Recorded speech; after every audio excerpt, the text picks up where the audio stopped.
You're watching Fox 10 News with John Hook and Carrie Lake in HD.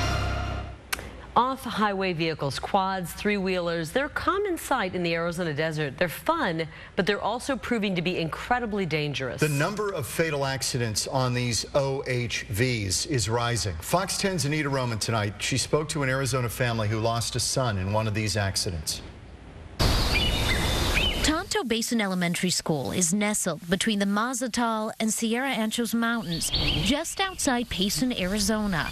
A quiet community, home to fewer than 100 students. He was so proud of his brother, his Marine brother in Iraq, that he wanted to be the flag boy. The flagpole that stands out front, a reminder of how precious and fragile life is. I was livid because the last thing I told him before he walked out the door was, don't let him ride alone, he's not ready.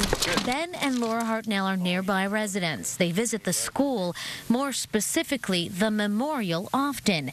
It honors their son Kenny, one of 4 children who didn't get to graduate. One short ride. So we tried to keep him alive for an hour. On October 19th, 2007, during a hunting trip, the 14-and-a-half-year-old was killed when the ATV he was driving flipped over, landing on top of his chest. It was the first time he operated the vehicle on his own. Dad Ben says Kenny was only going 5 miles an hour, that he lost sight of him for only a minute. He took his helmet off. And I guess he wanted to show off. It's the only thing I can assume. And he hit a post, flipped the quad, and it landed on him and crushed him. Off-highway vehicle accidents like the one that killed Kenny are becoming all too common. I've seen both severe and fatal head injuries and also very severe crush injuries to the chest and abdomen. Medical director for Banner Health, Dr. James Reingold, finds himself treating more and more children. Riders, he says, who are too small to handle the giant and powerful machines. Children lose control of them easily. They roll them over frequently. They get mixed up with the controls very easily and end up accelerating when they don't mean to. In the United States, there's been 52 children that have had ATV deaths.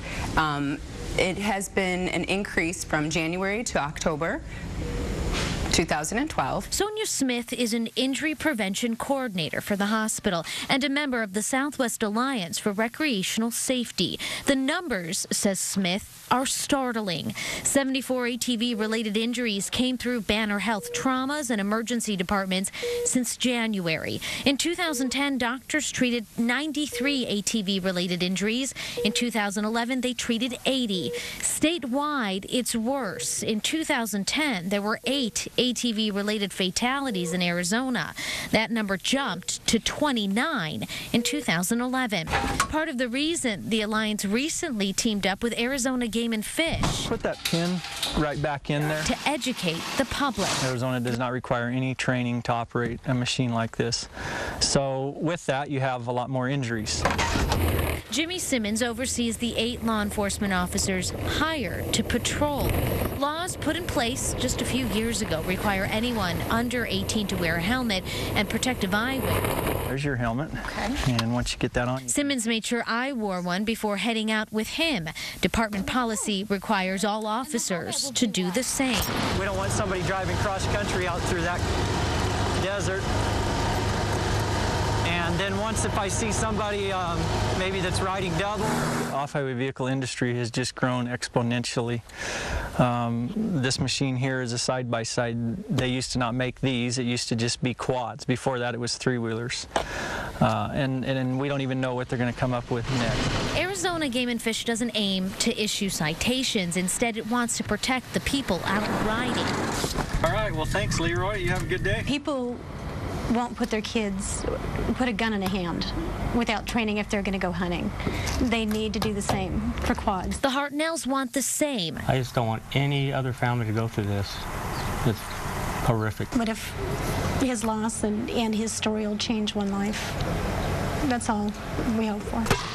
Kenny was an avid basketball player. His jersey hangs on the gym wall. His number retired. The lessons his family learned, one his classmates will no doubt carry with them.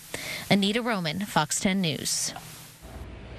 Now, Now, the Southwest Alliance for Recreational Safety, they have free DVDs with safety instructions. You can head over to our website, myfoxphoenix.com, for a link to get your hands on one.